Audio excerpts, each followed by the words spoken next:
సిరిసిల్ల వస్త్ర పరిశ్రమ జేఏసీ ఆధ్వర్యంలో జరుగుతున్న నిరాహార దీక్ష శిబిరం సందర్శించి వస్త్ర పరిశ్రమ జేఏసీకి బీజేపీ తరపున పూర్తి మద్దతు తెలియజేయడం జరిగింది। ఈ కార్యక్రమంలో భారతీయ జనతా పార్టీ రాష్ట్ర అధికార ప్రతినిధి రాణి రుద్రమ గారు, మున్సిపల్ మాజీ chairman, parliament co-convener Adapu Ravinder గారు, పట్టణ అధ్యక్షులు నాగుల శ్రీనివాస్, ప్రధాన కార్యదర్శి ఎనగంటి సురేష్, ఉపాధ్యక్షులు గాజుల సదానందం, మోర శ్రీహరి, ఊరగొండ రాజు, దాసరి శ్రీనివాస్, గాజుల వేణు, కోడం ఆనందబాబు, దుమాల శ్రీకాంత్, కోడం శ్రీనివాస్, సుంచు ప్రకాష్, అంకరపు రాజు, గుడ్ల సురేష్, మెరుగు శ్రీనివాస్, కోరంపల్లి రమేష్, బాల్సాని అనిల్ మరియు బీజేపీ నాయకులు కార్యకర్తలు పాల్గొన్నారు। ఏదైనా సమస్యల కోసం నిరాహార దీక్షకు కూర్చున్నటువంటి సిరిసిల్ల నేత కార్మికుల జేఏసీ నాయకులందరికీ, ఆసాములకు, యజమానులకు, కార్మికులకు, అలాగే వివిధ సంఘాల నుంచి మద్దతు తెలపడానికి వచ్చినటువంటి బిడ్డలకు, భారతీయ జనతా పార్టీకి సంబంధించినటువంటి నాయకులకు, కార్యకర్తలకు, ఇక్కడ ఉన్నటువంటి మీడియా మిత్రులందరికీ కూడా పేరు పేరున నమస్కారం। సిరిసిల్ల కార్మికుల సమస్యలు ఏవైతే ఉన్నాయో అవి గతంలో నాకు మీడియాలో ఉండగా కావచ్చు, లేదంటే రాజకీయాల్లో ఉండగా కావచ్చు, ఒక 50% అవగాహన ఉంటే సిరిసిల్లకు వచ్చి ఇక్కడ భారతీయ జనతా పార్టీ తరఫున ఒక ఏడాది కాలం పాటు ఇన్ఛార్జిగా వ్యవహరించిన తర్వాత ఈ ప్రాంతం నుంచి భారతీయ జనతా పార్టీ అభ్యర్థిగా అసెంబ్లీ ఎన్నికల్లో పోటీ చేస్తున్నటువంటి సమయంలో సిరిసిల్ల పట్టణంలో, అలాగే అనేక గ్రామాల్లో, దాదాపు ఒక 100 గ్రామాల్లో, చుట్టుముట్టున్నటువంటి గ్రామాల్లో కూడా ఆ రోజు ఎన్నికల సమయంలో ఇంటింటికి, గ్రామానికి ప్రచారంలో భాగంగా వెళ్ళటం జరిగింది। అట్లా వెళ్తున్నటువంటి క్రమంలో సిరిసిల్ల పట్టణంలో ఉన్నటువంటి చాలా కాలనీలు, కార్మిక వాడలు, పద్మశాలీలు ఎక్కువగా నివసించేటటువంటి వాడలు, అవన్నీ తిరుగుతున్నప్పుడు చాలా చూసిన నేను 20 సాంచాలు, 10 సాంచాలు, 5 సాంచాలు, 50 సాంచాలు కూడా పెట్టుకొని యూనిట్లను నడుపుకునేటువంటి విధానం ఎట్లా ఉంటది, ఆ యూనిట్లను నడుపుకునే క్రమంలో ఉన్నటువంటి ఆసాములు ఎంత ఇబ్బందుల పాలవుతున్నారు, కొన్ని యూనిట్లు అయితే సిక్ యూనిట్లుగా పూర్తి స్థాయిలో మూతబడి ఎట్లా ఉన్నాయి, మొత్తస్తమానం పనిచేస్తే 3 షిఫ్టుల కింద పనిచేస్తున్నటువంటి వాళ్ళంతా కూడా 2 షిఫ్టులు కావచ్చు, 3 షిఫ్టులు కావచ్చు, సమయాన్ని బట్టి మోకాళ్ళు అరిగిపోయి దొక్కలు లోపలికి పోయి పనిచేస్తున్నటువంటి కార్మికులను కూడా ఆ రోజు ఎన్నికల ప్రచార సమయంలో నేను చూసినాను।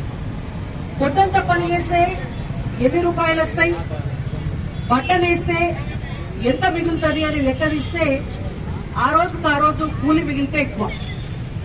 అటువంటి పరిస్థితిలో గతంలో 10 మందికి ఉపాధి కల్పిస్తూ తాము కూడా ఎక్కడ ఆర్డర్లు ఉంటే అక్కడ తెచ్చుకునేటటువంటి పరిస్థితిలో ఆసాములు ఉండే।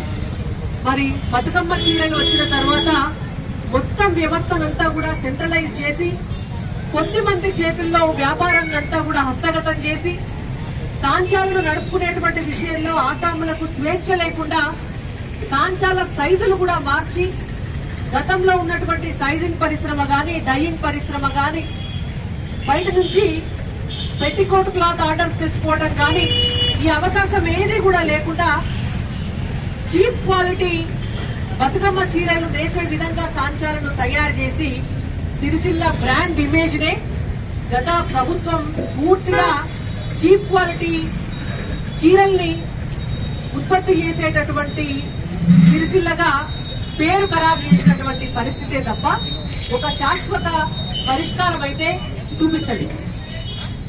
బీఆర్ఎస్ ప్రభుత్వం పోయింది, కాంగ్రెస్ ప్రభుత్వం వచ్చింది। సరే, కొత్త ప్రభుత్వం వచ్చినప్పుడు ఎవరైనా మాకు కొంత సమయం కావాలని అడుగుతారు, సమయం ఇవ్వడం కూడా న్యాయమే।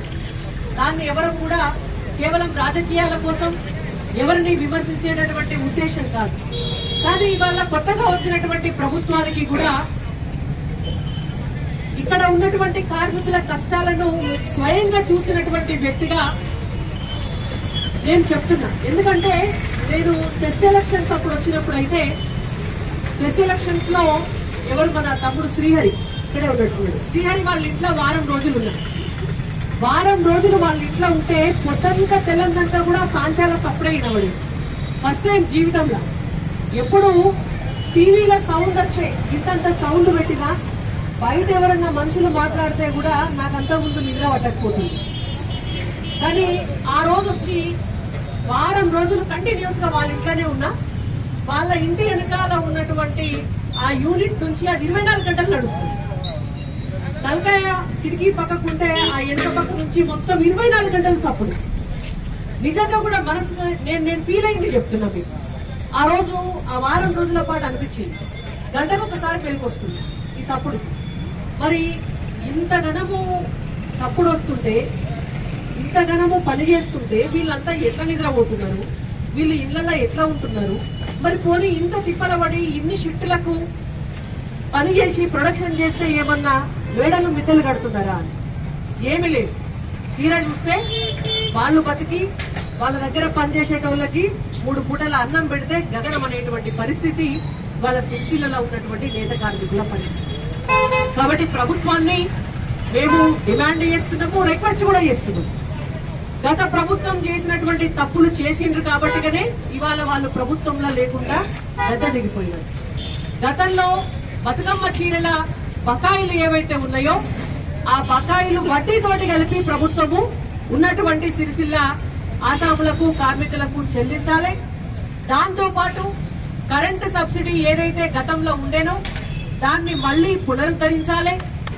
దాంతో పాటు ఏదైతే కేంద్ర ప్రభుత్వం నుంచి వస్తున్నటువంటి సబ్సిడీలు ఉన్నాయో, టెక్స్టైల్స్ విషయంలో కేంద్ర ప్రభుత్వం చాలా రకాల సబ్సిడీలు ఇస్తుంది.